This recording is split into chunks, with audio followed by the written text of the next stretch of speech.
Selamat pagi. Sebelumnya saya ingin mengetahui apakah suara saya didengar ya? Sangat jelas Pak Wan. Sudah nih Pak. Oke, siap.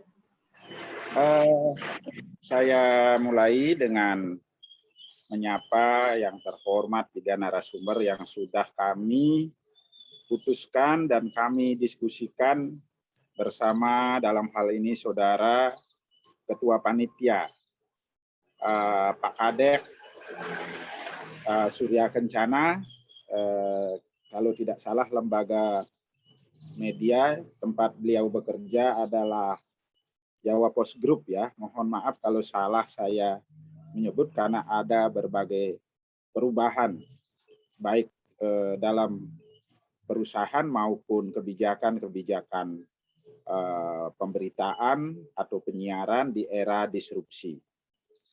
Lalu Pak Putu Sosiawan yang lama menjadi wartawan media cetak pada zamannya, dalam hal ini pernah bekerja di Bali Pos, kemudian sekarang menggawangi atau memberikan warna profesional pada Humas Undiksa. Lagi satu adalah Bapak Sigit, mohon maaf saya tidak tepat, mungkin tidak tahu nama yang tepat, tetapi kami berharap dari bidang yang Bapak tekuni, yang Pak Sigit tekuni, adalah multimedia ya, jurnalistik. Maksud saya bahwa jurnalistik sekarang sudah berubah, tidak hanya print atau cetak, tetapi sudah interaktif. Jurnalistiknya sudah sangat berkembang seiring dengan perkembangan media ke dalam revolusi generasi keempat. Kepada Pak Surya, Pak Sosiawan, Pak Sigit, sekali lagi saya sapa dengan sangat terhormat dan kami mohon berbagi ya pengalaman, terutama arahan dan motivasi bagi mahasiswa kami yang menekuni, yang memilih pengembangan talent dalam bidang menulis dan jurnalistik. Mohon diberikan penegasan bagaimana peluang-peluang hidup kita dalam bidang kepenulisan jurnalistik di abad disrupsi ini. Lalu saya sapa Ketua UKM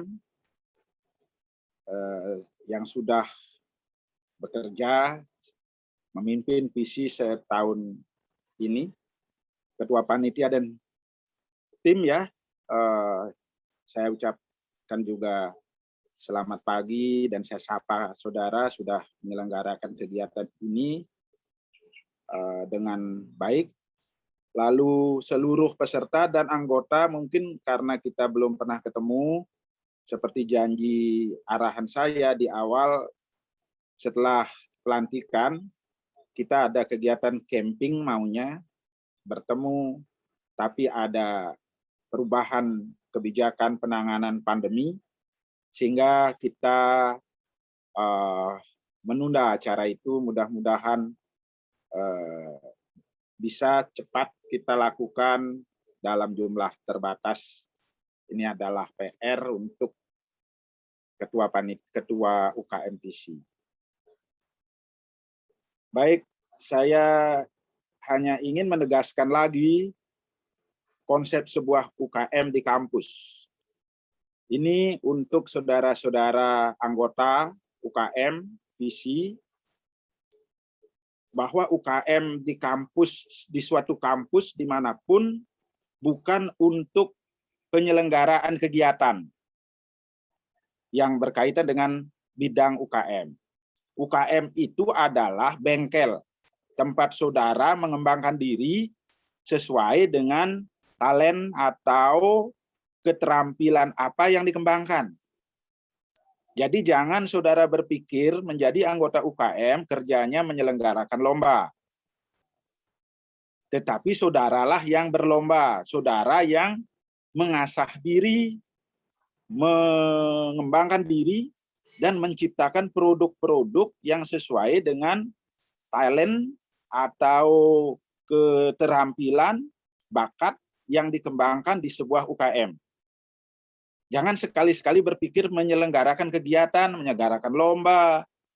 Nanti yang untung adalah jurinya, dapat honor. Saudara bekerja hanya untuk mencarikan juri itu honor. Mohon jangan ada hal itu. Tetapi harus mengubah prinsip ber-UKM. Saudara mengikuti keterampilan jurnalistik atau memilih UKM jurnalistik yang diberi nama visi, Persma visi, saudara harus sadar ngapain di UKM ini, apa yang dikembangkan.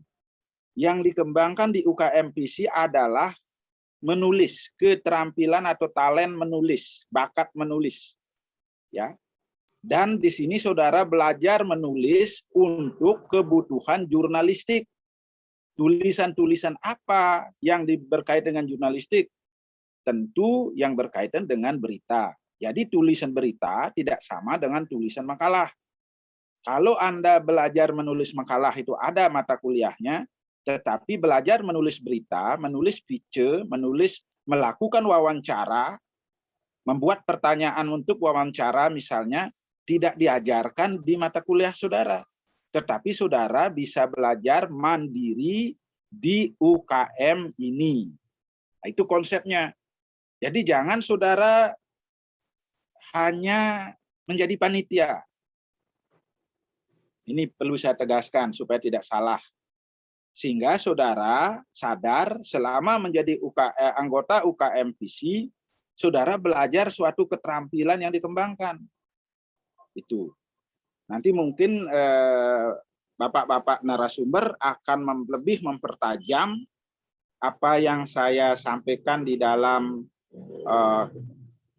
sambutan ini. Lalu di sebuah UKM atau dalam hal ini UKM visi, saudara belajar menulis secara mandiri. Jadi tidak ada dosen menugasi Anda. Andalah nanti yang mengorganisasi diri. Baik, kita bikin proyek apa nih? Nah, itu kerja saudara.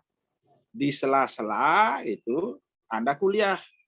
Tapi jangan baru ber-UKM, baru berlatih menulis di UKM visi setelah ada waktu luang. Tidak bisa. Jadi dalam 1 minggu saudara itu harus ingat tanggung jawab mengembangkan diri menulis jurnalistik. Sekarang sangat mudah, itu nanti akan dibicarakan oleh pemateri saya kira. Peluang-peluang belajar jurnalistik atau menulis secara umum di era disrupsi sangat besar dan sudah mengalami perubahan paradigma dari paradigma yang terpusat, yang terdominasi oleh kapitalisme cetak menjadi demokratis ke citizennya, ke warga. Jadi sangat bebas. Demikian itu. Lalu di sini di UKM jurnalistik ini atau UKM visi yang dikembangkan, yang harus saudara sadari untuk dipelajari untuk diri Anda gitu, bukan untuk orang lain, adalah menulis. Lalu di samping menulis, jurnalistik itu juga ada ilmu berkaitan dengan ilmu komunikasi massa. Dan sekarang ada ilmu komunikasi sosial. Berkaitan dengan ilmu. Lalu berkaitan pula dengan teknik kepenulisan. Dan berkaitan pula dengan kode etik. Jadi bukan sembarangan ilmu yang saudara pelajari di sini. Ya. Nanti ada ilmu fotografi juga, gitu. Ada ilmu penyiaran, dan itulah ilmu yang saudara pelajari di sini. Di mana di beberapa universitas itu dipelajari secara akademik, tapi di sini dalam batas tertentu kita bisa mengembangkan UKM ini dengan kesadaran pengembangan talent menulis ditambah jurnalistik dan komunikasi dan ilmu komunikasi. Itu. Sebagai ilmu, jurnalistik memiliki sejarah yang panjang. Ya, bagaimana cikal bakal jurnalistik itu awalnya, ini ada sejarahnya dan saudara bisa mengerti jurnalistik adalah ilmu yang sudah sangat tua. Kemudian jurnalistik memiliki fungsi sosial. Ya, yang dimaksud fungsi sosial itu misalnya membangun opini bersama tentang, misalnya sekarang pemberitaan sudah mampu mengubah ketakutan masyarakat terhadap vaksin COVID menjadi keinginan untuk divaksin. Karena itu orang sudah mau tidak lagi ingin menjadi bagian 30% itu, tetapi dia ingin rame-rame divaksin. Kemudian karena peranan sosial jurnalistik pemberitaan saat ini semacam provokasi, menakut-nakuti vaksin dan lain-lain itu sudah berubah sekarang. Setidaknya arah perkembangan pemberitaan itu ke sana. Jadi itu karena fungsi sosial jurnalis atau ilmu jurnalistik yang mana dia sebenarnya bekerja bersama, jurnalis di seluruh dunia bekerja bersama. Ya, itu poin yang sangat penting, bahwa jurnalistik sebagai ilmu memiliki fungsi sosial. Misalnya membentuk opini bersama. Sekarang misalnya KPI, Komisi Penyiaran Indonesia, kalau tidak salah, dengan isu pelecehan seksual, itu kan sedang dibangun opini untuk menyalahkan dan menyayangkan lembaga yang mestinya aman dari persoalan pelecehan seksual. Itu contohnya, saudara. Itu adalah fungsi sosial, komunikasi sosialnya. Lalu jurnalistik memiliki fungsi politik. Karena itu ketika jayanya print capitalism sebelum adanya media digital, jurnalistik atau pers dianggap lembaga keempat kalau nggak salah ya, yudikatif, eksekutif ya, lembaga pilar keempat demokrasi kalau nggak salah itu. Artinya penting fungsinya itu. Lalu sebagai ilmu jurnalistik juga berkaitan dengan komunikasi sosial atau komunikasi massa. Jadi bagaimana komunikasi massa terjadi, bagaimana sistemnya, bagaimana medianya itu dipelajari oleh jurnalis, di dalam jurnalistik. Lalu sebagai ilmu juga dia memiliki tata aturan kerja produksi. Itu sudah hampir baku bagaimana sebuah berita disiapkan sampai betul-betul sebuah peristiwa disebarkan secara bertanggung jawab. Yaitu berita yang kita baca itu melalui proses yang panjang dan cepat, ya, agar tidak menjadi berita bohong misalnya, ya, agar teruji kebenaran berita itu. Lalu ada kebijakan redaksional misalnya bagaimana dia bersikap kepada suatu pemerintahan. Suatu contoh dulu ketika Bupati Winase di negara, Bali Pos tidak dibeli karena ada semacam kebijakan tertentu dari Bali Pos terhadap suatu pemerintahan itu. Jadi itu contohnya bahwa ada kebijakan keredaksian yang besar efeknya. Ya. Ini berkaitan dengan sikap politik suatu media. Lalu ada berbagai jenis yang lebih soft, lebih lembut atau lebih kecil, tetapi esensial sebagai skrup penting dalam jurnalistik, yaitu ilmu berita, ilmu melakukan wawancara, kemudian berbagai ragam tulisan, tajuk editorial atau pojok, dan juga ada foto jurnalistik dan lain-lain. Semua itu sebenarnya menjadi sangat baku ya dalam ilmu jurnalistik, Dan nanti saya tidak tahu dan bagaimana pandangan para narasumber kita pagi ini sehubungan dengan perubahan besar dunia, termasuk dalam bidang komunikasi massa yang sudah berubah menjadi komunikasi medsos atau media sosial dengan era digital, lahirnya kaum milenial, kemudian lahirnya para digital native, lalu lahirnya terjadinya berbagai disrupsi termasuk di bidang jurnalistik yang ditandai dengan matinya, bangkrutnya lembaga-lembaga pers kertas, tetapi mereka cepat berubah, akan beradaptasi. Itulah beberapa poin penting yang saya sampaikan di sini untuk lebih dikonfirmasi nanti kalau kurang tepat di dalam penyampaian materi. Saya ucapkan terima kasih kepada seluruh panitia, kepada ketua, seluruh anggota, visi dan peserta, dan terutama dengan rasa hormat mohon Bapak Surya Kencana, Pak Putu Susiawan dan Pak Sigit untuk memberikan pengetahuan, wawasan mutakhir dalam bidang jurnalistik kepada mahasiswa, dan mudah-mudahan secara personal dan kelembagaan visi anak-anak visi bisa belajar setelah pertemuan ini secara pribadi, personal kepada ketiga narasumber. Dengan saya selesainya menyampaikan beberapa materi tadi secara singkat, saya nyatakan kegiatan ini dibuka dan saya kembalikan kepada pembawa acara. Selamat pagi dan terima kasih.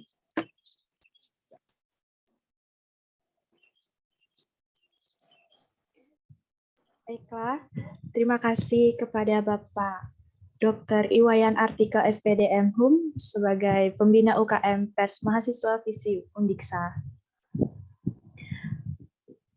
Hadirin yang kami hormati, sampailah kita pada acara inti, acara yang kita nanti-nanti pada hari ini, yakni pengenalan UKM Pers Mahasiswa Visi Undiksa tahun 2021.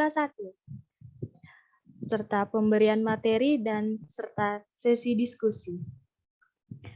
Maka, kita lanjutkan saja ke acara yang pertama, yakni pengenalan UKM Pers Mahasiswa Visi Undiksa tahun 2021.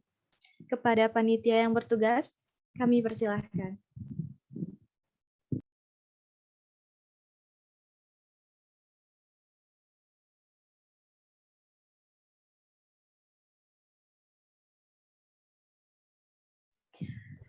Nah, di sini jadi kita akan melakukan pengenalan UKM Pers Mahasiswa Visi Undiksa tahun 2021. Nah, lanjut. Nah, di sini ada pengurus Pers Visi Undiksa tahun 2021 nih. Lanjut. Nah, di sini pembinanya tentu saja dengan Bapak Dr. Iwayan Artika SPD MHum selaku pembina UKM Pers Visi Undiksa. Dilanjutkan dengan pengurus inti Persma Visi Undiksa. Di sini pengurusnya yang pertama ada ketua atas nama Made Ardi Sudipta dari PTI dan wakilnya atas nama Ikade Bisma Putra Wasuka dari S1 Akuntansi. Dan di sini ada sekretarisnya nih, ada 2 sekretaris. Yang pertama atas nama Vina Imelda Putri dan yang kedua sekretaris kedua atas nama Sita Adelia. Selanjutnya bendaharanya juga ada 2 bendahara. Yang pertama atas nama Nilo Putu Sri Kurnia dan yang kedua atas nama Fitriani Lestari. Nah, langsung kita ke bidang pertama, yaitu bidang penelitian dan pengembangan. Nah, bidang 1, kepalanya atau ketua bidangnya atas nama Putu Feran Anjani dari S1 Akuntansi, dan sekretarisnya Putu Anissa Gayatri dari S1 Akuntansi juga. Selanjutnya, anggota bidang 1 ada 3 nih. Yang pertama, Putu Tara Damayanti dari PBI, dan Darojatun Nazifah dari PE, dan Desa Nyoman Trimulyaningsih dari PBSI. Dilanjutkan dengan bidang 2, yaitu bidang organisasi. Nah, bidang 2 di sini kepalanya atau ketua bidangnya atas nama Putu Angga Permana dari PTI, dan sekretarisnya atas nama Niputu Rosita Diansari dari Ilmu Hukum. Dilanjutkan, anggota bidang 2 ada 2 orang. Yang pertama atas nama Madepian Sucining, dan yang kedua, yang terakhir atas nama Putu Ari Sri Wahyuni. Selanjutnya dari bidang 3, yaitu bidang teknologi dan publikasi. Nah, yang pertama ada kepalanya atau ketua bidangnya atas nama Komang Sai Satyanata, dan sekretarisnya atas nama Ketut Kerta Hendrawan. Nah, anggota bidang 3 ada 3 orang. Yang pertama atas nama Putu Oktahadi Permana, yang kedua atas nama Milastri, yang terakhir atau yang ketiga atas nama Ketut Septia Anyawati. Lanjutkan ke bidang 4 atau bidang rumah tanggaan. Yang pertama, ketua bidangnya atau kepala bidangnya atas nama Ida Imade Adi Kusuma Dewi, dan sekretarisnya atas nama Nyoman Dinda Harni Bina Imania. Di sini bidang 4 atau bidang rumah tanggaan memiliki 2 anggota. Yang pertama atas nama Putu Rosi Agustini, dan yang kedua atas nama Nyoman Sasya Damayanti. Lanjutnya bidang 5 atau bidang hubungan masyarakat atau humas. Nah, kepalanya atau ketua bidangnya atas nama Kadek Yudi Adnyani, dan sekretarisnya atas nama Imade Deva Kertiwijaya. Mohon maaf. Nah, anggota bidang 5 ada 2 orang. Yang pertama, Kadek Rai Putri Yunita Chandra Dewi dan Miftahul Jannah. Itu tadi pengenalan UKM Persma Visi Undiksa tahun 2021. Nah, lanjutkan lagi kepada MC-nya.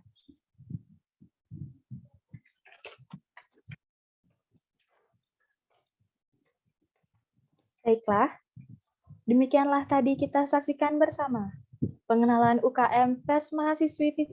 Mohon maaf. Baiklah, tadi telah kita saksikan bersama pengenalan UKM Persma Visi Undiksa tahun 2021. Hadirin yang kami hormati, acara selanjutnya yaitu pemberian materi oleh ketiga narasumber kita yang sudah hadir bersama kita pada hari ini. Untuk itu, kepada moderator yang akan memandu sesi materi pada hari ini, dipersilahkan.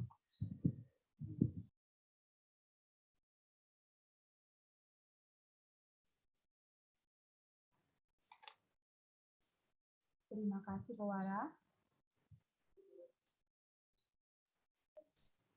Dengan sangat antusias sekali, saya Ismawati akan memandu acara yang sangat luar biasa ini hingga akhir.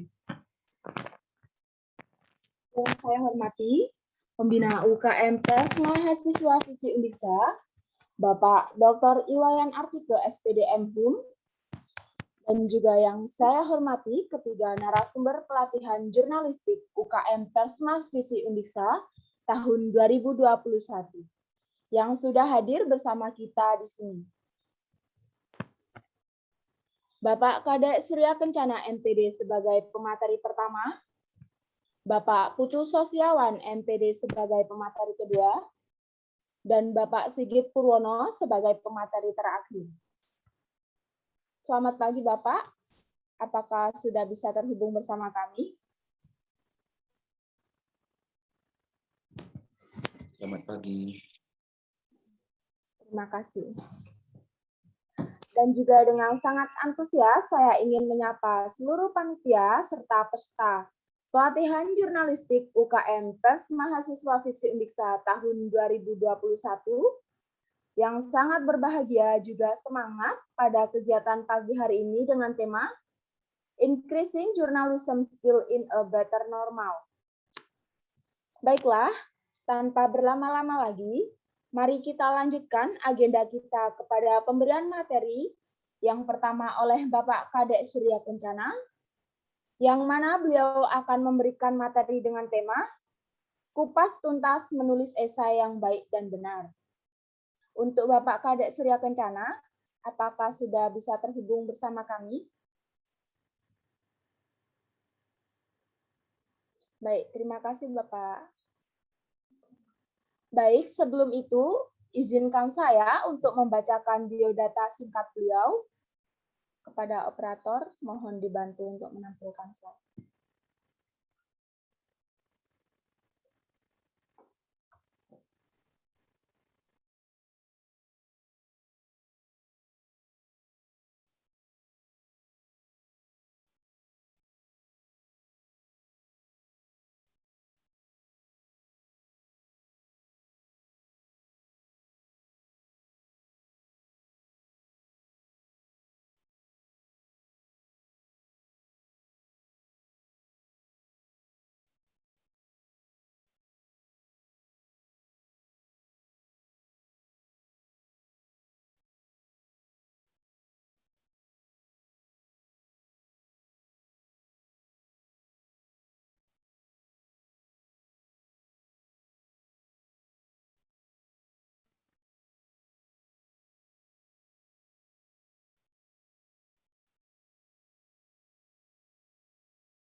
Baik, pemateri kita yang pertama yaitu Bapak Kadek Surya Kencana MPD.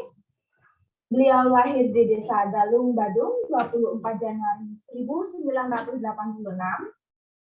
Riwayat pekerjaan beliau yaitu mantan guru dan kepala sekolah yang kini menekuni dunia jurnalistik. Beliau memutuskan full terjun ke dunia tulis-menulis usai mengikuti misi kebudayaan bertajuk Bali Kanaya International Art Week di Prefektur Chiba, Jepang tahun 2014. Sejak tahun 2015, beliau berstatus jurnalis Jawa Pos Radar Bali. Dunia tulis-menulis serta-merta hadir dalam hidupnya.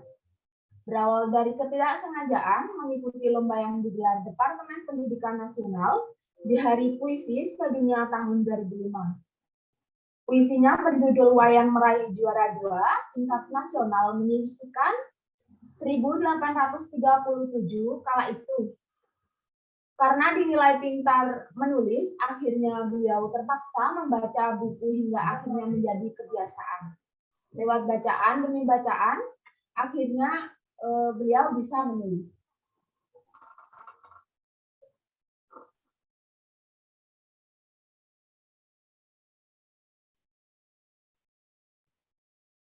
Baik, kepada Bapak Kadek Surya Kencana, kami silahkan dengan alokasi waktu 40 menit.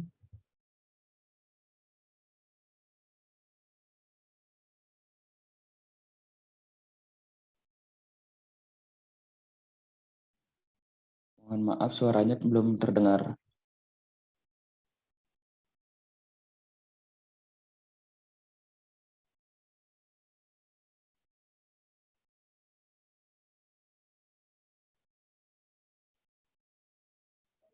Baik, untuk Bapak Kadek Surya Kencana, kami berikan alokasi waktu 40 menit, dimulai dari sekarang, Bapak.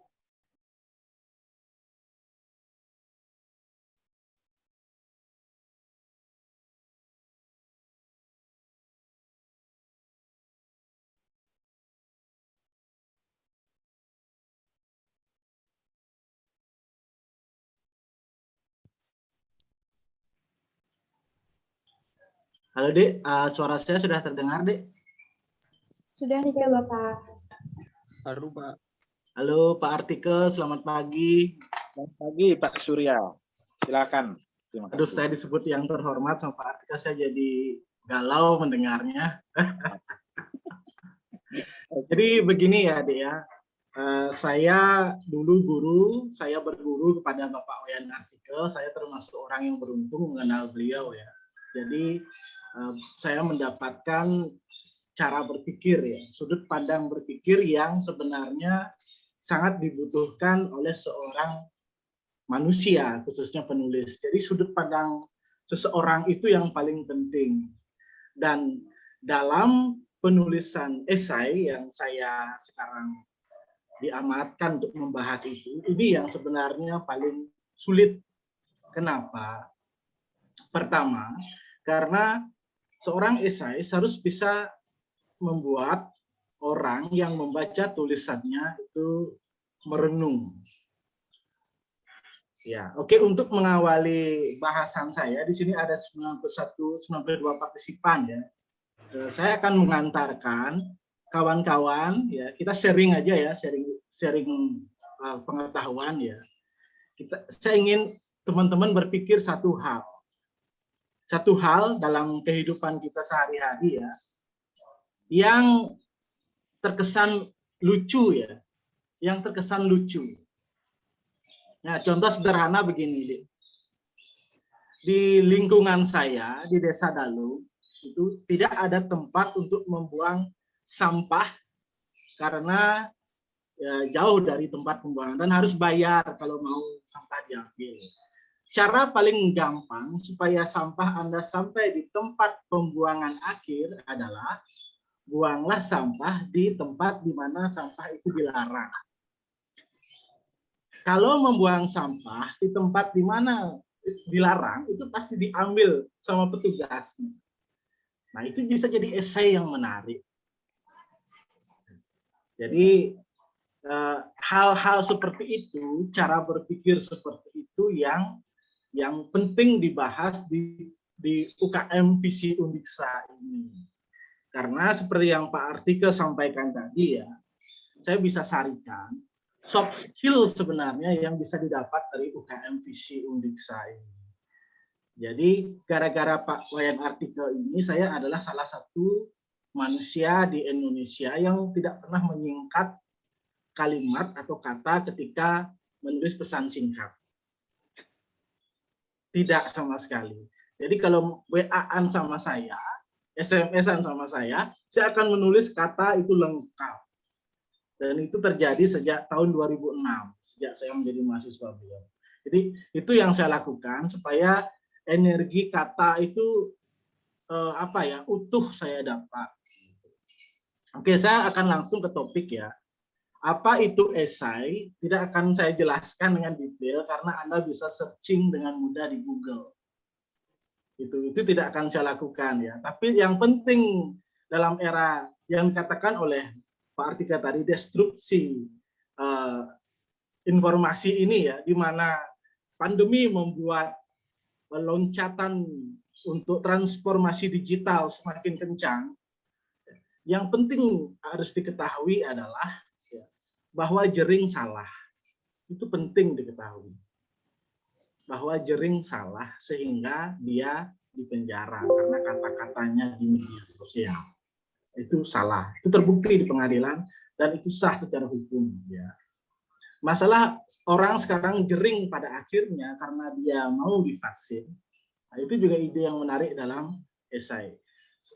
Saya akan menyampaikan ulasan sedikit ya tentang ulasan materi saya yang berjudul tidak ada kuburan untuk kata-kata. Tidak ada kuburan untuk kata-kata. Jika Anda memiliki panca indera yang utuh, ya, memiliki penglihatan yang bagus, pendengaran yang bagus, dan Anda gunakan itu. Jadi menulis esai sebenarnya bukan perkara yang sulit. Menulis esai itu mudah, asal Anda menggunakan perasaan Anda. Masalah teknik menulis itu terserah, bebas. Ya. Kalau Anda terbelenggu dengan teori, ya Anda tidak akan menulis. Itu pesan Pak Artika dulu waktu saya jadi mahasiswa. Jadi kata kunci dari sebuah esai yang berkualitas ya adalah yang menyentuh rasa kita, menyentuh perasaan kita, baik itu rasa jengkel, rasa sedih, rasa ya humor dan sebagainya. Dan kalau Anda pernah membaca beberapa tulisan ya kawannya Pak Artike, termasuk kawan kami ya Made Atnyana Ule ya, Lolohin Malu itu di versi Bali Express ya, Jawa Post Group juga. Nah, itu esai yang sebenarnya disajikan dengan gaya yang santai, dengan bahasa yang intim, dengan bahasa yang sangat dekat dengan pembacanya sehingga humor muncul. Tapi dalam waktu bersamaan kita juga merenung dibuat gitu. Jadi ketika dia menulis tentang pembangunan shortcut di Bedugul ya, yang digali oleh penulis adalah ya maksud dari pedagang-pedagang yang tidak dilewati oleh jalan itu.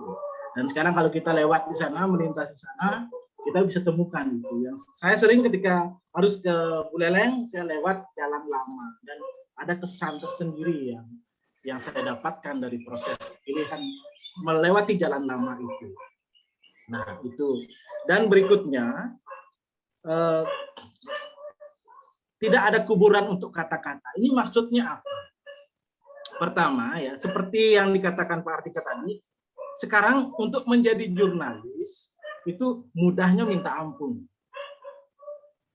Dan Undang-Undang Cipta Kerja ya, Omnibus Law, itu memungkinkan Anda mengelola media online ya sendirian.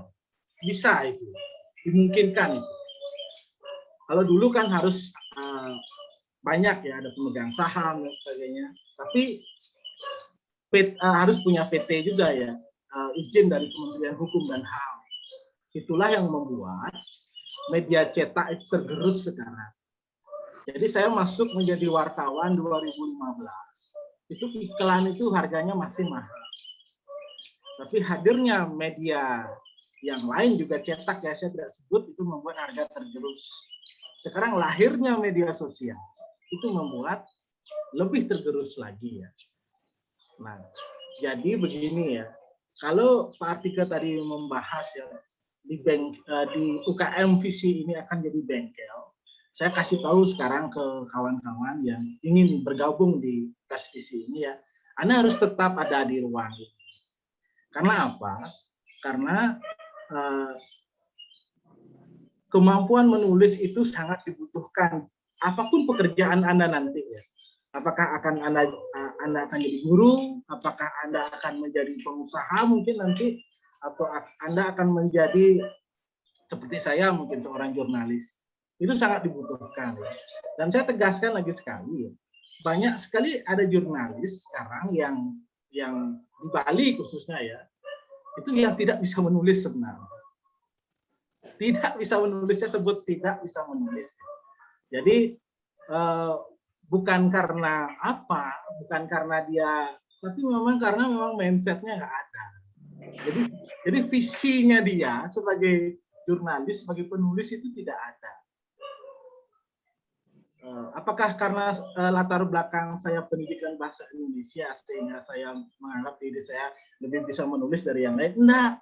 Tapi karena visinya tidak ada. Jadi kalau kita didorong oleh visi, ya, visi itu tujuan, cita-cita, bagaimana misi dilakukan, ya, itu jadi Anda penulis. Ya. Dan kembali ke tidak ada kuburan kata-kata, saya sudah lempar materinya ke panitia, silakan dibaca saja nanti. Kita lebih ke sharing sekarang ya. Nah di sana penting sekali Anda berhati-hati ketika menggunakan kalimat atau kata dalam menulis. Kenapa? Karena tulisan itu, kata-kata itu kejam ya. Jadi tulisan atau kata-kata itu bisa membuat seseorang itu bahagia, jatuh cinta, dan sebaliknya. Bisa membuat orang itu dendam pada Anda. Gitu. Jadi kalau mungkin di sini ada Bli Sigit tahu sendiri ya bagaimana komposisi media massa di Bali ya yang dianggap sebagai oposisi dan tidak mendapatkan, mohon maaf, tidak mendapatkan kerjasama dengan beberapa lembaga di Bali. Artinya apa? Artinya dia kesal karena tulisan itu artinya.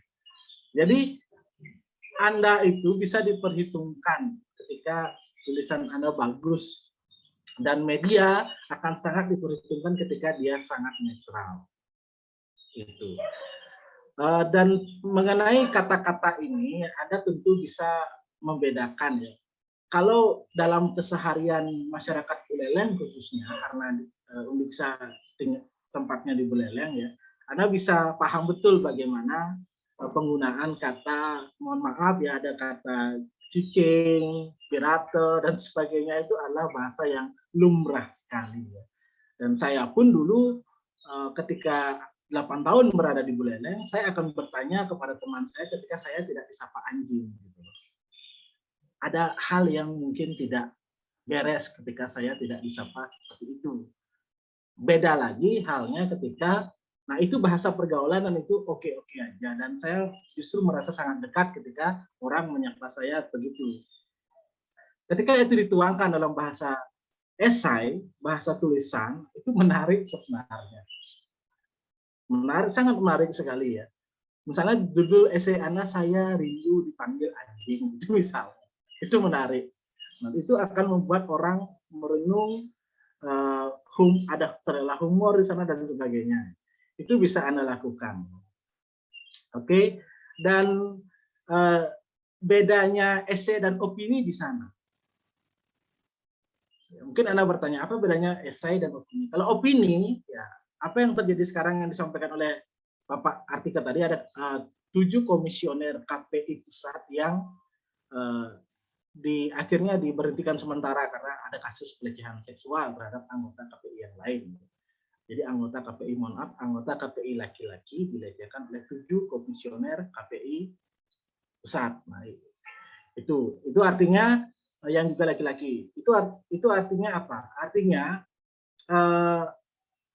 ini pentingnya yang saya katakan tadi bahwa opini itu direspon oleh penulis, itu menjadi opini yang sangat aktual. Nah, kalau esai itu beda. Esai itu dia tidak ada istilahnya kadaluarsanya, tidak ada. Masa kadaluarsanya tidak ada. Jadi ketika Anda menulis, nah itu pentingnya ketika Anda menulis, Anda bisa menulis sekarang dan tulisan Anda bisa dibaca 5 tahun lagi dan itu masih sangat relevan. Tapi tugas penulis esai lagi satu adalah dia harus melakukan yang namanya analisa reflektif ya, atau pencerminan. Jadi seorang penulis itu harus membaca buku seperti yang saya tadi riwayat singkat saya ya. Saya dulu dianggap pintar karena juara lomba, jadi terpaksa baca buku dan akhirnya terbiasa. Akhirnya terbiasa juga menulis. Jadi Anda harus baca buku. Kedua, Anda harus punya teman yang memang benar-benar bisa memberikan Anda sesuatu. Contoh ya, ketika saya menulis esai atau ulasan mendalam tentang peristiwa anggaplah pelecehan seksual. Dulu ketika awal menjadi seorang jurnalis, saya menulis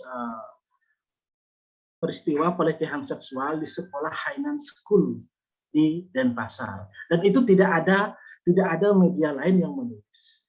Saya terus menulis itu, dan akhirnya sampai tersangkanya itu masuk penjara, ngurus tempat di sana. Nah, jadi kenapa esai itu penting Anda memiliki teman? Karena Anda harus memahami yang namanya data dan fakta. Jadi ketika esai itu ada data yang Anda pegang, ada fakta yang Anda pegang, itu akan menjadi sesuatu yang kuat, jadi tidak hoak. Jadi esai ini tulisan yang bukan tulisan fiksi, ini tulisan yang real, begitu. Jadi datanya pun harus real. Jadi seorang esais, meskipun Anda seorang mahasiswa, sekarang ada handphone, Anda dengan mudah bisa bertanya misalnya tentang jumlah laki-laki dan perempuan di Bali. Anda dengan mudah bisa bertanya di catatan sipil. Itu. Jadi ketika misalnya Anda menulis peluang Anda bisa memiliki, mohon maaf untuk laki-laki, peluang Anda bisa memiliki 2 istri ke depan, itu sebenarnya bisa dikalkulasikan sejak awal. Jadi kembali ke Hainan School itu, saya menemukan pada peristiwa itu akhirnya bertemu dengan ibu atau istri dari pelaku itu. Jadi saya tanya aja, terus gali informasi, terus ketika sudah 30 menit ngobrol, terakhir dia nangis, ibu itu. Nangis ibu. Kenapa nangis? Karena ternyata pelaku dari peristiwa pelecehan seksual itu adalah suaminya sendiri. Hal-hal seperti itu yang sebenarnya penting dikuasai oleh mahasiswa ya. Jadi sebenarnya Anda tidak lebih, Anda bisa saya katakan bukan tidak bisa menulis ya, tapi mungkin karena belum melakukan aja. Dan dalam pers UKM Visi ini saya yakin hal-hal seperti itu dilakukan. Jadi dulu kenapa saya bisa tahu bukunya Toto Chan, Tetsuko Kuroyanagi itu dari Pak Arti. Jadi akhirnya baca, ada sharing dan sebagainya. Nah kembali ke tidak ada kuburan untuk kata-kata ya. Ini bisa Anda bayangkan sendiri ya. Jadi memang raga kita ini ketika nanti sudah selesai dalam ya hidup ya dikuburkan, tapi kata-kata itu tidak memiliki kuburannya. Nah, dalam proses ini itu Anda penting sekali memahami hal itu sehingga nanti ketika Anda mengeluarkan ide dengan kebebasan yang luar biasa di media sosial untuk melatih menulis ya, karena media sosial yang paling sangat relevan di saat ini, mungkin ada respon dan sebagainya nanti di dalamnya. Di sana pilihan kata-kata itu penting sekali Anda cermati secara seksama begitu. Dan untuk gaya menulis esai itu sebaiknya ya gimana ya, Anda tulis-tulis saja. Kalau saya sih senangnya menulis esai itu ya ketika fakta di pikiran kita yang sangat normatif ya itu bertemu dengan kejadian yang sebaliknya di lapangan, di masyarakat. Itu. Ya contoh misalnya kalau kita mau strength sedikit ya soal KPI tadi ya, ada KPI pusat, kan KPI daerah juga ada pemilihan ya. Tapi di sana ada sesuatu yang kurang sedap sebenarnya kalau mau ditulis ya, karena anggota ya ada aturan yang dilanggar tapi itu mulus sementara yang lain gagal semua. Nah, itu nanti Anda bisa simak di headline beberapa media cetak dan online hari ini ya. Kalau Anda tertarik, saya tidak akan kupas secara lebih jauh ya. Dan intinya, ketika Anda menulis esai itu, bekalnya itu, Anda menemukan sesuatu yang berbeda. Contoh, Anda menemukan mungkin di lapangan ya, Anda tahu bahwa misalnya judi itu dilarang. Tapi ternyata di lapangan judi itu masih begitu liar ya. Tetapi Anda lihat juga di dalamnya ada apa. Ada apa itu? Ya, Anda mesti gali juga. Misalnya ternyata ada seorang dokter yang lahir dari arena judi itu ya, karena ibunya dagang nasi di sana. Dagang nasi babi guling misalnya atau nasi yang lain. Jadi perputaran ekonomi lokal itu misalnya Anda berpikir seperti itu dengan cara yang berbeda dengan pikiran yang normatif ya. Ternyata judi itu tidak melulu buruk itu misalnya. Ya, dan itu Anda tulis sebagai sebuah pandangan Anda pribadi ya. Jadi sebenarnya mungkin Anda akan bertentangan dengan aturan normatif ya. Tapi di sisi lain juga ada sesuatu yang membuat orang merenung begitu. Nah, kembali lagi ke ulasan saya ya.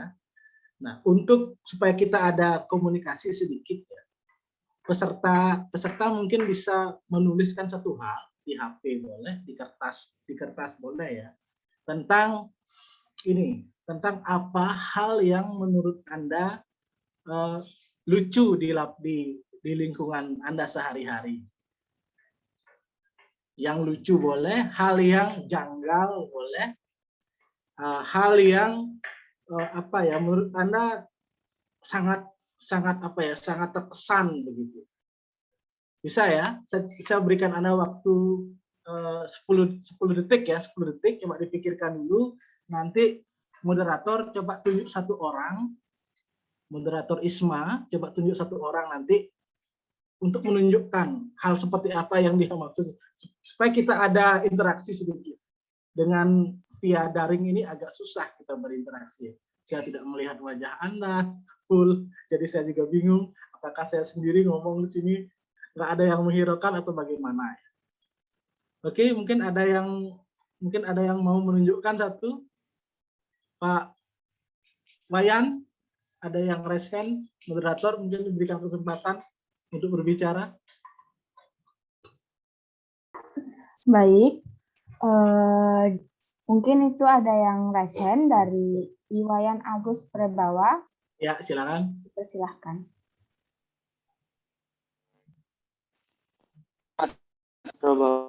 Dari Prodi Pendidikan Teknik Informatika.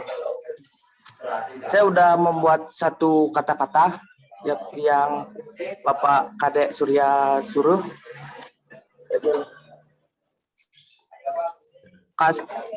Kasta penentu cinta. Oke, kasta penentu cinta. Oke. Ya kan terutama di Bali misal orang yang biasa susah lah menikah dengan orang yang berkasta. Terutama ya cowoknya dari yang biasa, ceweknya misalnya anak agung. Iya. Misalnya pokoknya yang berkasta lah. Iya. Ya sekian. Oke ya. Tentu mereka yang melarang itu tidak akan jadi melarang kalau ternyata orang yang tidak berkasta itu jadi gubernur Bali, Bapak Wayan Koster ya, begitu. Jadi memang ini sesuatu yang dilematis dan itu menarik sebenarnya ditulis. Sama seperti begini ya, ada hal menarik juga yang bisa ditulis begini. Jadi suatu ketika teman saya ngobrol sama saya dilarang loh pacaran sama dia karena saya jadi sopir taksi. Oh ya, lalu bapaknya itu tidak melarang pacarnya ketika dia pacaran sama seorang driver Grab. Nah, ini kan hal yang menarik ini. Jadi dilarang pacaran sama sopir taksi, orang yang bekerja sebagai sopir taksi, tapi dikasih boleh pacaran sama orang yang kerja di Grab. Dikira Grab itu juga tidak seperti itu. Jadi begitu. Jadi sebenarnya hal-hal yang disampaikan oleh Wayan tadi menarik ditulis. Dan itu juga pasti menyentuh kita ya. Kalau saya terus terang belum pernah juga sih pacaran sama yang berkasta, tapi tidak lanjut ya. Oke, karena saya setia.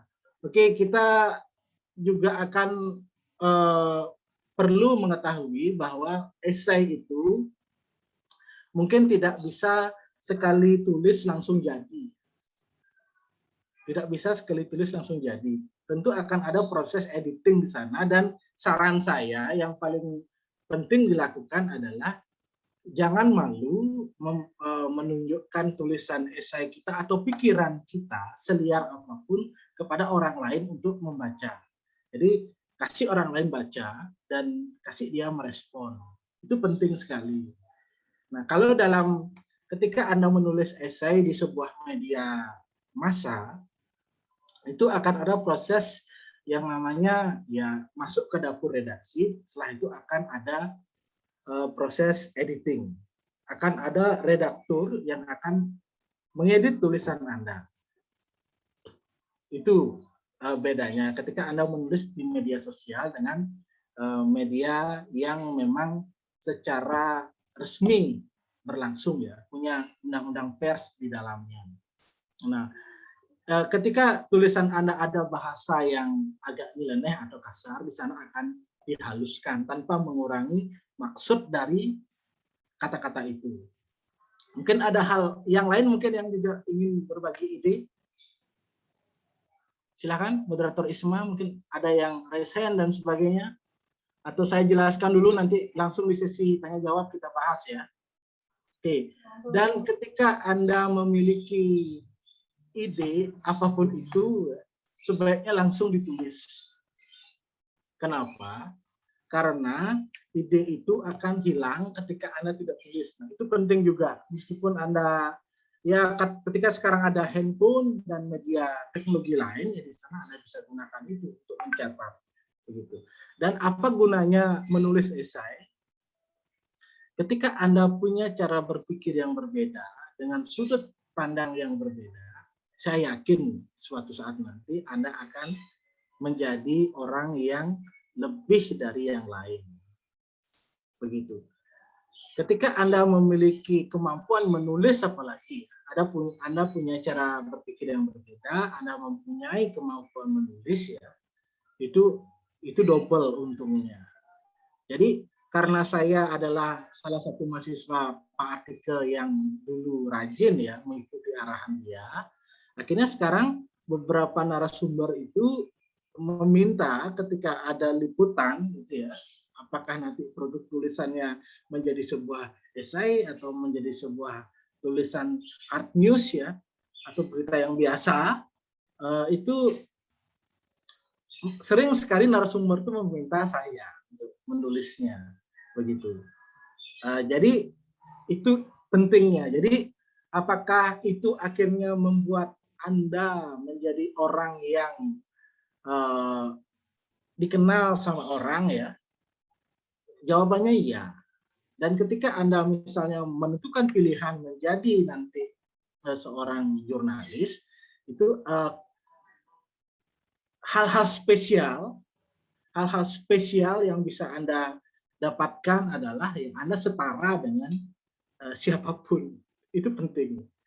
Jadi nongkrong gitu, ngobrol sama anggota DPR RI, anggota DPD RI, sama gubernur, wakil gubernur itu sesuatu yang sangat biasa. Itu yang bisa ditembus oleh tulisan, oleh apa yang Anda pelajari di UKM Pers Mahasiswa Visi ini. Dan Anda bisa menentukan perubahan pada banyak hal dengan tulisan Anda. Ya. Misalnya ya, ada esai yang banyak ditulis ya baru-baru ini oleh beberapa orang tentang rencana penataan kawasan suci Pura Besakih. Itu ternyata ada sejumlah situs ya, yang isunya digeser. Nah, dengan tulisan itu akhirnya rencana itu ya dipertimbangkan lagi. Ya, salah satunya Pura Suci Titigonggang ya, di daerah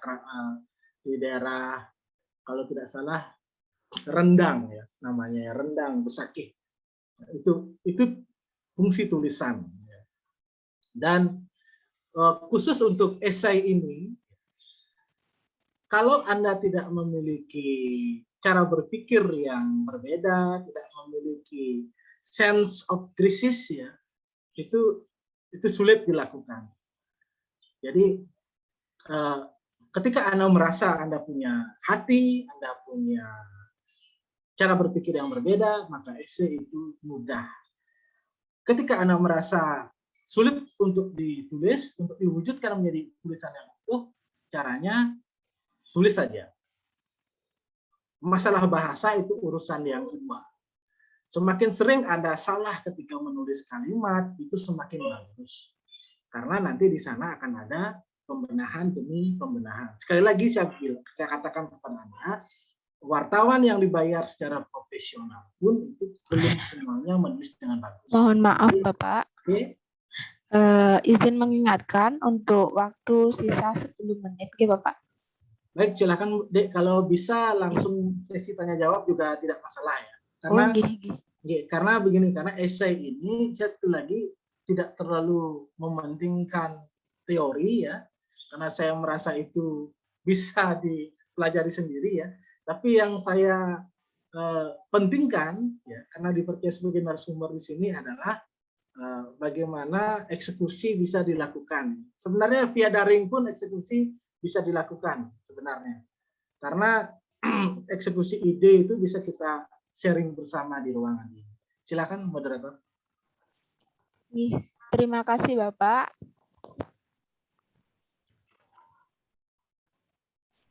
Baik, itulah tadi materi pertama dari Bapak Kadek Surya Kencana, yang mana beliau telah menjelaskan kepada kita tentang penulisan esai yang baik dan benar. Beliau juga menyampaikan terkait tulisan beliau yang berjudul Tiada Kuburan untuk Kata-kata. Bukankah sangat menarik, bukan? Beliau juga memberikan semangat kepada kita untuk bergabung bersama kami di UKM Visi. Adapun kesimpulannya,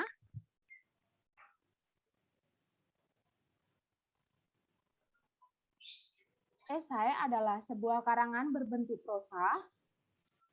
Muatannya membahas satu topik secara sepintas berdasarkan sudut pandang penulis. Bentuk karangan esai dalam pola penulisannya adalah ada dua jenis. Jenis pertama bersifat formal, mengedepankan formalitas tulisan yang dihadirkan penulis kepada pembaca dengan pendekatan serius. Sementara jenis kedua, yaitu informal, dalam penulisannya seorang esais, sebutan penulis untuk esai, mengedepankan kalimat yang lebih intim dengan pembaca. Menulis esai bukanlah perkara yang sulit. Dalam konteks ini, fungsi hati sangat penting karena kekuatan sebuah esai terletak pada sudut pandang si penulis. Kata kunci dari sebuah esai berkualitas adalah berhasil membuat pembaca merenung, tawa, sedih, marah, haru, dan sejenisnya berbaur menjadi satu. Seperti perasaan yang ditawarkan oleh serial film yang ada di Korea.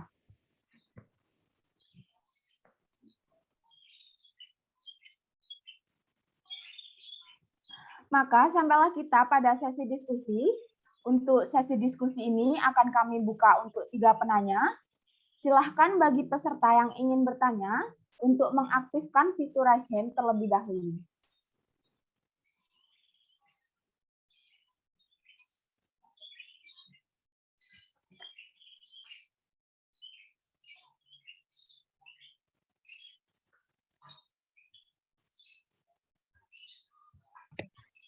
Baik, sudah ada yang mengaktifkan fitur raise hand-nya atas nama Dita Ari. Bisa disampaikan untuk pertanyaannya. Baik, terima kasih sebelumnya untuk kesempatan yang diberikan kepada saya. Sebelumnya, perkenalkan, nama saya Dr. Dita Ari Sutrisna, dari program studi Sistem Informasi, saya dari kelompok NUTS. Sebelumnya, saya ingin izin menyampaikan pertanyaan Bapak. Jadi, tadi kan Bapak menjelaskan, ketika kita membuat sebuah redaksi, itu akan masuk ke bagian editor. Nah, dan di sana apabila terdapat bahasa yang kurang baik ataupun termasuk bahasa yang tidak layak untuk diberikan kepada masyarakat, itu akan diganti dengan menggunakan bahasa yang lebih halus namun tidak mengurangi esensinya.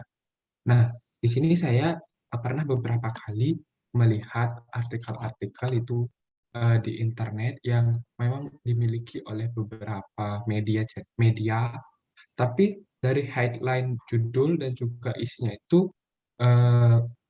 masih mengandung ataupun kalimat-kalimat yang kurang layak untuk dibaca oleh masyarakat. Contohnya saja beberapa headline yang terkesan kurang sopan gitu, Pak. Nah, jadi pertanyaan saya, apakah sebenarnya hal itu masih wajar ataupun memang apakah di beberapa media itu apakah headline-nya itu memang terkesan seperti itu untuk menarik pembaca atau memang harus diperbaiki, Pak, karena saya pernah beberapa kali melihat beberapa headline itu memang kesannya untuk menarik pembaca, tapi kalau dilihat-lihat, dipikir-pikir itu tuh tidak layak, begitu, Pak. Sekian dari saya, terima kasih.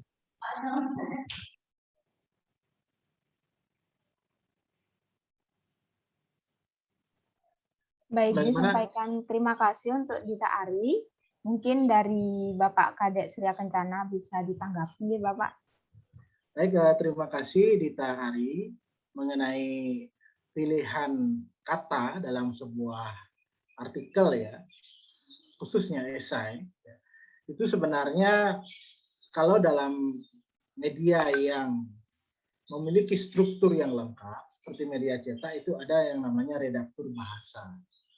Jadi dan di samping itu juga ada redaktur khusus untuk halaman tertentu. Ada redaktur politik, ada redaktur seni budaya, dan sebagainya. Ketika itu misalnya Anda temukan di sebuah media online, ya, itu patut diduga itu mungkin hanya digarap oleh orang per orang. Ya. Jadi dia yang meliput di lapangan, dia yang mengedit, dia yang mengunggah di media sosial. Itu yang sering terjadi. Jadi sering ditemukan bahasa-bahasa yang kurang pantas. Sebenarnya ya undang-undang pers itu sudah menekankan yang namanya kode etik jurnalistik. Ya. Jadi bagaimana seseorang penulis, seorang jurnalis itu wajib tidak menulis nama, alamat, identitas detail tentang misalnya korban pelecehan seksual. Itu salah satunya. Kalau judul ya, judul misalnya yang adik Dita tadi pikirkan itu memancing respon masyarakat, ya, misalnya dia memanfaatkan Google Action ya, jadi klik gitu. Itu memang adalah uang ya, dalam konsep bisnis seperti saat ini ya. Jadi semakin banyak diklik, semakin banyak uang dan apalagi dan sebagainya. Jadi memang hal seperti itu dengan sadar dilakukan oleh sejumlah media. Ya, apalagi ya itu berhubungan dengan posisi seseorang dalam pertarungan tertentu, misalnya kontestasi politik dan sebagainya, atau persaingan bisnis dan sebagainya. Tetapi sebagai media yang bijak seharusnya menggunakan bahasa yang lebih soft dan memberikan ruang yang seimbang antara satu orang yang dirugikan dengan orang yang artinya begini, orang yang kita tulis buruk atau kurang layak itu harus diberikan kesempatan untuk ngomong, memberikan mereka ruang untuk klarifikasi sehingga berita itu menjadi datar, menjadi netral, menjadi seimbang, begitu. Mengenai pilihan judul pun seperti itu. Kalau pilihan judul itu istilahnya menukik pada seseorang, itu harus juga disimak apakah bisa diperhalus atau seperti apa. Tapi sering sekali kalau ada media dengan tujuan tertentu mencari itu antara judul dan isinya tidak nyambung sering. Coba disimak. Judulnya bombastis sekali, fantastis sekali, tetapi isinya tidak ada. Nah, jadi seorang penulis, ya, seorang jurnalis itu harus sebenarnya ya, kalau konsep dari leluhur kita ya, itu harus nyastral, harus memiliki bekal sastra. Ketika Anda bergabung di pers UKM Visi, itu ketika Anda bersentuhan dengan dunia sastra, tulis-menulis, dan Anda juga membaca sastra, baik itu dalam bahasa Inggris, bahasa Indonesia, maupun bahasa yang lain, ya, maka Anda akan lebih terisi. Anda akan bisa lebih mengedit diri Anda ketika menulis. Anda akan bisa lebih menggunakan bahasa yang ideal atau sepantasnya. Tapi bahasa sebenarnya yang kencang itu juga bisa dilakukan dengan sadar. Misalnya ya, untuk menentang atur untuk menentang kebijakan pemerintah mengenai penghapusan kata koruptor dalam penulisan berita. Koruptor mau diganti dengan apa ya istilahnya, penyintas apa gitu ya. Nah, beberapa media kumparan ya, teman-teman di Detik ya, mantan Detik tempatnya, itu justru melawan dengan menggunakan bahasa yang lebih keras seperti garong uang rakyat, maling uang rakyat dan sebagainya, dan itu kosakata yang lebih keras untuk pilihan kata koruptor. Nah, itu penting gitu loh. Jadi sebenarnya penggunaan bahasa yang keras itu tidak serta-merta buruk, tidak. Dalam konteks tertentu itu justru sangat dibutuhkan untuk mengubah mindset masyarakat tentang suatu topik. Jadi itu dengan sadar dilakukan oleh penulis, oleh dapur redaksinya. Bayangkan kalau bahasa koruptor hilang dari Indonesia. Begitu mudahnya misalnya begitu mudahnya akhirnya koruptor itu lepas, bebas dan sebagainya ya. Sementara kita tahu di Bali 2 hari yang lalu seorang kurir sabu ya dengan imbalan 50.000 terancam hukuman sampai 20 tahun penjara. Sementara Juliari Batubara hanya diancam berapa 5 tahun untuk korupsi 14 miliar misalnya. Jadi ini penting sebenarnya pemahaman kita. Jadi di jurnalis, di konsep jurnalistik di UKM Persma visi Uniksat, saya tentu pikiran-pikiran kritis ini tentu digodok di sana. Begitu kira-kira Adik Dita Ari, kurang lebihnya ya, mohon maaf, nanti bisa di sharing lagi, di japri aja saya. Oke. Silakan moderator. Disampaikan terima kasih untuk narasumber yang sudah memberikan tanggapan dan disampaikan terima kasih kepada peserta yang sudah bertanya. Baik, banyak sekali ya yang mengaktifkan fitur raise hand, jadi akan dipilih. Mungkin dari Kak Komang Satyanata, dipersilahkan. Oke, terima kasih moderator. Di sini saya ingin menanyakan kepada narasumber, Pak Kadek Surya. Di belakangan ini kita tahu banyak media yang condong di satu pihak gitu. Memang sekarang belum relevan, tapi di tahun-tahun masa-masa periode pemilihan presiden dan semacamnya, seperti di Amerika kita tahu Fox News itu cenderung ke Donald Trump seperti tahun lalu, dan media lainnya lebih cenderung ke Joe Biden misalnya. Dan di Indonesia juga ada hal semacam itu, dan kita tahu di MNC dimotori oleh Pak Haritanu Sudibyo dan lain-lain seperti TV One, ada Abu Rizal Bakri dan semacamnya. Seperti fenomena seperti ini yang membuat kita jadi tidak mudah percaya kepada media gitu. Pertanyaan saya kepada Pak Kadek Surya, gimana sih cara kita menanggapi fenomena ini di jurnalistik? Bagaimana cara kita kembali kepada jurnalistik yang sebenarnya di tengah-tengah fenomena seperti ini yang banyak media yang ada tunggangannya, dan kita tidak bisa percaya begitu saja gitu. Dan kita sebagai calon jurnalis ya misalnya, jadi susah untuk berkarya dan meragukan karya kita sendiri karena fenomena yang ada gitu. Itu aja. Sekian, Pak.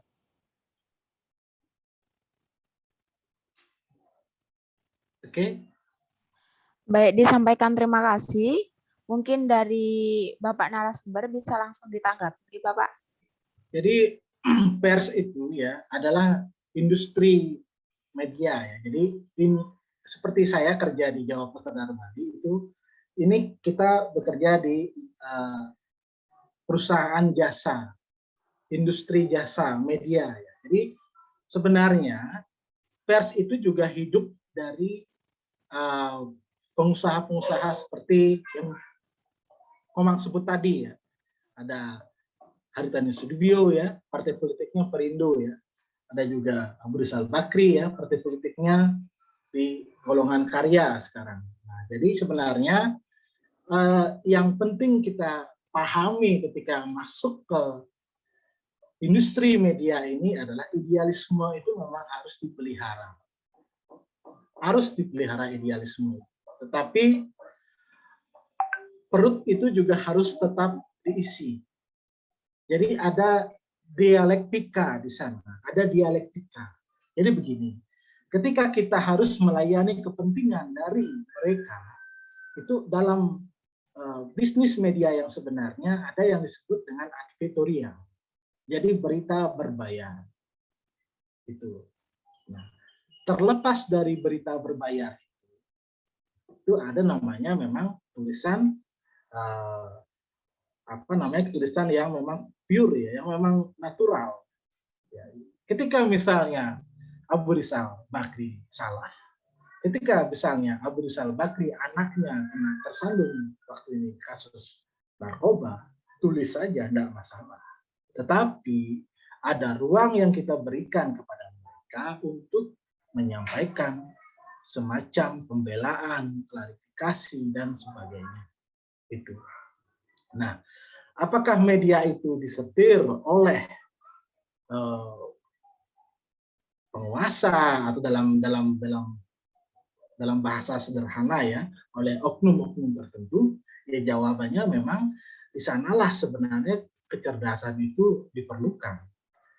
Ketika Anda masuk ke dunia jurnalistik seperti saya, maka orang-orang yang berseteru, ya, yang sering Anda temukan di media sosial, itu sebenarnya kalau oleh kita, jurnalis sendiri, itu keduanya adalah teman, ketiganya adalah teman, keempatnya adalah teman. Tapi memang seperti saya katakan tadi dalam ulasan singkat, ya, penyampaian saya bahwa tidak ada kuburan untuk kata-kata. Nah, di sanalah sebenarnya penting kita memilih kosakata yang tepat sehingga semua orang bisa menjadi teman. Semua orang bisa menjadi narasumber kita ketika istilahnya tulisan itu. Jadi ketika dia misalnya mendapatkan suatu masalah, jurnalis itu adalah orang yang harus juga memberikan ruang dia untuk klarifikasi. Tetapi bukan berarti karena kita berteman lalu kita membela dia. Nah, jadi di sana yang saya sebut dialektika, ya. Keseimbangan antara ruo bineda yang kita kenal dari sisi buruk, sisi baik harus seimbang, diberikan ruang. Ya. Jadi mengenai Anda yang ingin terjun ke sebenarnya dunia jurnalistik itu bagus. Tapi saran saya adalah kalau ingin terjun ke dunia jurnalistik sebagai sebuah profesi, sebaiknya langsung di usia ketika Anda tamat kuliah. Jadi jurusan apapun Anda bisa masuk. Jadi itu penting karena kalau Anda ingin memang mengubah dunia atau minimal kehidupan Anda pribadi lewat bingkai jurnalistik, sebaiknya cari kesempatan di media nasional. Banyak sekali media yang bagus ya. Kalau bahasa Inggris Anda bagus seperti Pak Sigit ya, narasumber yang lagi satu, itu hidup Anda akan sejahtera. Sangat sejahtera. Ya. Jadi Anda bayangkan saya guru. Ya, saya pernah jadi kepala sekolah. Tapi akhirnya saya memilih untuk tetap di dunia jurnalistik. Itu ada motif ekonominya yang tidak perlu saya sebut. Itu. Jadi itu ada motif ekonominya dan berbahagialah Anda ketika Anda sudah bergabung di pers UKM Visi ya, Uniksa. Karena di sana Anda akan digodok sehingga jadi apapun Anda nanti, Anda pasti akan menjadi orang yang lebih dilihat sama orang.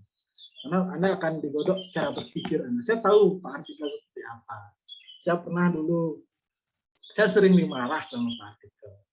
Tapi saya bersyukur ketika saya dimarah, berarti dia sayang sama saya. Gitu. Waktu ini saya dikritik juga di Facebook saya, Surya Kencana Hilang. Saya nggak apa-apa, saya bersyukur. Karena itulah namanya sudut pikir. Jadi kalau Komang nanti pengen jadi guru, ya karena kuliah di Uniksa, ya jadilah guru yang bisa menulis. Karena juga hikmahnya bagus, Anda bisa membuat buku tentang bidang Anda dan itu juga ada royaltinya. Seperti lulusan-lulusan Undiksa kan banyak juga yang menjadi penulis. Begitu kira-kira. Silakan moderator. Bagaimana Kak Komang Satyanata, apakah sudah jelas tanggapan dari pemateri kita? Jadi gini, Mang, saya tidak bisa mengajarkan Anda bermain surfing ya kalau saya tidak ada di laut bersama Anda dan memegang papan surfing. Itu intinya. Jadi yang muncul hanyalah asumsi-asumsi saja. Jadi realitanya Anda akan tahu ketika Anda terjun, tetapi saya hanya bisa memberikan kisi-kisi saja seperti itu. Oke ya? Sehat selalu, Pak. Oke, terima kasih Pak. Di sini saya juga terbukakan pikirannya terkait tentang kata-kata Bapak tadi yang tidak ada kuburan untuk kata-kata itu. Baru saya sangat tercerahkan dengan kata-kata itu, Pak. Mengingatkan kita semua. Terima kasih, Pak. Ya, siap. Oke. Baik, disampaikan terima kasih untuk Kak Komang Satyanata yang sudah bertanya dan juga Bapak narasumber kita yang sudah memberikan tanggapannya. Untuk penanya selanjutnya yaitu mungkin dari Diajeng, 32 Newspaper Diajeng, bisa disampaikan pertanyaannya. Baik, terima kasih Kak Isma telah diberikan kesempatan dan juga sebelumnya selamat pagi saya ucapkan kepada Bapak Kadek Surya sebagai pemateri kita pada pagi hari ini. Di sini saya akan menanyakan mengenai struktur, lebih ke struktur pembuatan esai. Untuk yang pertama saya ingin bertanya mengenai apakah dalam sebuah esai itu boleh berisikan tabel ataupun gambar dan sejenisnya atau hanya full akan tulisan seperti artikel seperti itu. Itu yang pertama. Lalu yang kedua, di sini saya mulai mengenal ada yang namanya esai pribadi. Esai pribadi ini kan lebih dari yang saya baca itu esai yang tentang mengenalkan bagaimana diri kita. Sedangkan di esai sendiri itu kita dilarang untuk menggunakan kata sudut pandang orang ketiga seperti aku atau saya. Nah, apakah di esai pribadi ini itu berlaku kata saya dan juga aku, dan bagaimana sebenarnya bentuk dari si esai pribadi ini? Apakah seperti menceritakan pengalaman kita, apakah itu seperti memperkenalkan personal branding kita, bagaimana kehidupan kita, pendidikan kita. Karena esai pribadi ini sendiri saya lihat itu biasanya menjadi salah satu syarat baik itu untuk magang atau untuk mendaftar kerja atau bergabung ke sebuah organisasi seperti itu, biasanya diminta untuk membuat esai pribadi. Jadi saya di sini menjadi bingung antara esai pribadi dengan esai ilmiah yang biasanya digunakan untuk lomba seperti itu, Pak. Mungkin kepada Bapak Kadek Surya bisa dibantu untuk menjawab pertanyaan saya ini. Terima kasih. Baik, langsung aja ya. Jadi esai ilmiah itu kita temukan ya dalam beberapa jurnal ilmiah. Jadi di sana tidak menutup kemungkinan ada penggunaan tabel dan sebagainya. Itu ada. Tapi dalam esai di media massa ya, itu yang semi ilmiah ya, bahkan cenderung sangat intim ya. Ketika Anda membaca tulisan misalnya tulisan Gus Dur ya, itu sangat intim sekali. Dia pernah menulis esai berjudul Bercocok Tanam di Surga. Jadi sangat intim sekali ya. Nah, mengenai penggunaan tabel dalam esai yang dimuat di media massa, itu sering tabel itu dijabarkan. Jadi apa maksud tabel itu dijabarkan? Itu yang saya bilang tadi. Seorang esais itu harus punya narasumber data fakta yang kuat. Jadi yang saya maksud data fakta itu bisa berupa tabel. Dan itu nanti dijabarkan di tulisannya. Misalnya, oke, ini agak menggelitik sendiri. Berapa pengangguran yang sudah dicetak oleh Undiksa selama 10 tahun terakhir? Itu bisa ditulis sebagai esai yang bagus. Sehingga Anda bisa membuat saran misalnya kepada lembaga agar mengantisipasi ini. Bertambahnya jumlah pengangguran intelektual ini diantisipasi dengan apa? Misalnya dengan mengajak sebanyak-banyaknya mahasiswa untuk ikut pers UKM visi. Ya, kenapa? Logikanya nanti Anda bisa tulis karena mungkin nanti dia bisa ketika belum sembari menunggu pekerjaan sesuai dengan bidang ilmunya, dia bisa bekerja di sektor teknologi informasi apa dan sebagainya. Itu misalnya. Itu tentu butuh tabel dan sebagainya yang Anda bisa dapatkan di rektorat ya. Di sana Anda minta tabelnya. Itu Anda jawantahkan lewat tulisan Anda begitu. Dan mengenai esai yang bersifat pribadi, beberapa sekolah internasional di Bali khususnya dalam mensyaratkan calon mahasiswa di beberapa perguruan tinggi internasional untuk membuat memang biografi dalam bentuk esai. Di sana si perguruan tinggi itu ingin tahu cara berpikir dari si penulis esai, cara berpikir dan sebagainya. Di sana diuji karena sebuah esai itu ya tidak bisa spesial. Sebuah esai itu tidak bisa copy paste, tidak bisa. Karena esai itu murni adalah pikiran Anda sendiri mengenai sesuatu hal, sebuah topik dan sebagainya. Tidak bisa copy paste. Jadi kenapa dulu waktu SD, SMP, SMA kita ada soal esai, isian ya, itu sebenarnya kalau guru benar ya menyampaikan, tepat menyampaikan, itu sebenarnya untuk mengukur daya nalar kita, daya kritis kita, dan kemampuan untuk aktualisasi kita dalam bentuk kata-kata itu. Jadi untuk ajang ya, diajang ya, seperti itu diajang. Nah, dan begini, dalam setiap lomba itu karakter jurinya beda-beda.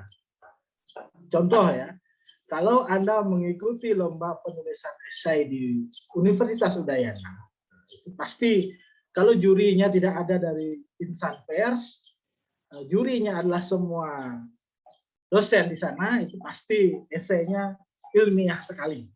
Pasti. Bahkan mungkin Anda diwajibkan untuk memiliki tabel. Tapi kalau esai yang lentur, yang diterima oleh media massa, itu tidak memungkinkan ada tabel. Karena ruangnya sangat terbatas. Hanya sekian karakter, ya, dan Anda diwajibkan dalam ruang yang terbatas itu menyampaikan ide Anda dengan sederhana, tapi tepat sasaran, dan bisa membuat orang tercerahkan. Begitu. Jadi bukan halaman yang banyak ya, tetapi mungkin hanya satu lembar A4, tapi di sana Anda menuangkan pikiran Anda yang revolusioner. Ya. Itu yang dilakukan dulu oleh Soekarno, oleh Muhammad Hatta, oleh Muhammad Jamil, dan sebagainya, oleh Pak Malaka dan sebagainya. Lewat kata-kata, dia membuat orang tercerahkan, dia membuat orang termenung, dia membuat orang tercenung ya. Sehingga akhirnya bergelora semangat untuk bebas dari penjajahan.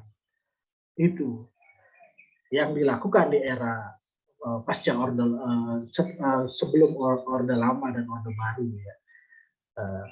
Dan sekarang ketika kita temukan ruang kebebasan seperti ini ya, sebenarnya ekspresi itu sangat mungkin Anda lakukan ya. Sangat mungkin Anda sampaikan, apalagi media sosial luar biasa membuka ruang Anda untuk lakukan apapun setiap hari, berpikir dan sebagainya. Itu sangat mungkin ya. Dan itu kalau Anda kemas dalam bentuk esai, itu akan menjadi esai yang luar biasa, yang dahsyat. Tapi ya seperti yang Arik tanyakan tadi, data, fakta, tabulisasi data itu penting sebagai pegangan. Jadi Anda bisa memegang 10 data untuk menulis hanya setengah halaman. Itulah pentingnya. seorang penulis bisa mengejawantahkan, menyampaikan data itu dalam tulisannya. Begitu kira-kira aja Diajeng. Nanti teorinya lihat lagi di buku-buku ya. Saya tidak terlalu teoritis. Baik, disampaikan terima kasih untuk narasumber yang sudah memberikan tanggapan. Bagaimana untuk Diajeng, apakah sudah sangat jelas untuk tanggapan dari Bapak Kadek Surya Kencana? Baik, mungkin untuk yang pertanyaan pertama sudah jelas, tapi ada pertanyaan kedua saya tentang esai pribadi yang belum sempat terjawab itu, Pak. Ya, seperti yang saya bilang tadi, esai pribadi itu ya, adik akan menyampaikan diri adik apa adanya. Saya itu biasa kok dalam penulisan esai yang sangat penting. Sangat biasa, esai pribadi. Dan seperti yang saya bilang tadi, kan, itu kan salah satu menjadi persyarat Anda bisa kuliah di beberapa kampus ternama di dunia ya, dengan membuat esai pribadi. Ini saya tahu dari istri saya yang kerja di Bali Island School. Saya pernah tanya juga itu mengenai kewajiban murid di sana untuk menulis esai pribadi tentang dirinya, tentang tapi di sana bedanya begini. Kalau murid di sekolah dengan kurikulum IB itu diwajibkan melakukan aktivitas sosial. Misalnya kalau murid istri saya, bukan istri saya itu bikin sumur di Kubu Karangasem, seperti itu kegiatan anak SMP dan SMA di sana. Juga membuat kaos, baju dan sebagainya, membuat gantungan kunci dan sebagainya, dijual kepada orang tua dan sebagainya untuk kepentingan kegiatan sosial, disumbangkan ke panti asuhan dan sebagainya. Itu pelajaran PPKN, pelajaran agama, pelajaran Pancasila versi mereka. Kalau kita kan sangat teoritis. Itu bedanya. Jadi itu mereka sampaikan lewat esai pribadinya dan itu dinilai begitu. Kenapa Anda jarang bertemu dengan tuntutan untuk menulis esai pribadi? Karena memang tidak ada keharusan. Tapi kalau Anda misalnya nanti melamar di sebuah kampus di mana, misalnya di Singapura, di Australia dan sebagainya, itu ada keharusan untuk menulis itu. Ya, dan aku itu biasa, penggunaan kata aku, penggunaan kata saya itu biasa. Ya. Baik, terima kasih Pak Kadek Surya sudah menjawab pertanyaannya dengan cukup jelas. Dan mungkin saya bisa kembalikan lagi Kak Isma sebagai moderator. Terima kasih banyak. Baik, disampaikan terima kasih. Mungkin untuk sesi diskusi kali ini dapat kita cukupkan terlebih dahulu, dan semoga kita bisa bertemu dengan Bapak Kadek Surya Kencana dan kita bisa berdiskusi bersama di lain hari. Sebelum kita lanjutkan pada sesi materi selanjutnya, akan kami berikan penghargaan kepada narasumber kita yang sangat luar biasa secara simbolis. Kami mohon kepada pembina UKM Persmavisi, Bapak Wayan Artike, untuk memberikan penghargaan kepada narasumber. Ya. Dan juga untuk operator, bisa dibantu untuk menampilkan penghargaan.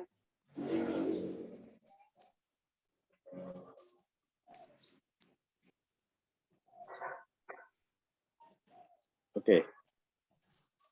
Sudah, kita bisa diserahkan ya? Baik. Bisa dengar suaranya? Suara saya? Bisa, Bapak. Baik. Pak Kadek Surya Kencana. Terima kasih, Guru. Terima kasih, Guru. Siap dan mohon diterima. Dan lebih dari itu adalah bagaimana sudah menyampaikan materi di hadapan mahasiswa divisi ya. Dan Pak Nadiem Makarim itu kan meminta untuk belajar kepada praktisi sebenarnya. ya, untuk belajar kepada praktisi.